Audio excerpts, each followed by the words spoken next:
All right, so this is my Enme 351 final project. I'm James Denis, and for my final project, I made a hockey goal speedometer. So I apologize for the scuff setup. I have to be in my basement to go to my hockey net. But for my 3D printed piece, I basically just have a piece that clips onto a goal post and has two sides for two IR sensors. And how it works is that whenever anything passes in front of it, it triggers the first IR sensor. I start a timer, and then whenever it triggers the second one, I also mark that time. And so by knowing the distance between the two IR sensors and the time it took for the object to trigger the two, I can get a speed.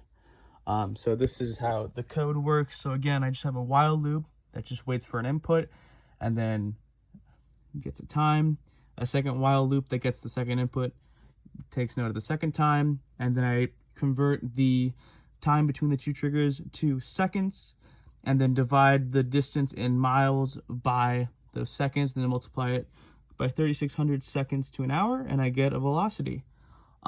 So as you can see, if I trigger it here, I can get a speed. If I do a slower one, it'll be a slower speed, and if I do a fast one, yeah. For my actuation, I have a little physical speedometer here. So it's just a servo motor on a piece of paper with a speedometer. And basically once I get that velocity value, I map that value to an angle in degrees, and then map that angle in degrees to a duty cycle for the servo motor, and just have that servo rotate based on the speed. So again, if I trigger it here, that was 4.62. If I go a little faster, it should be around 8. Yep.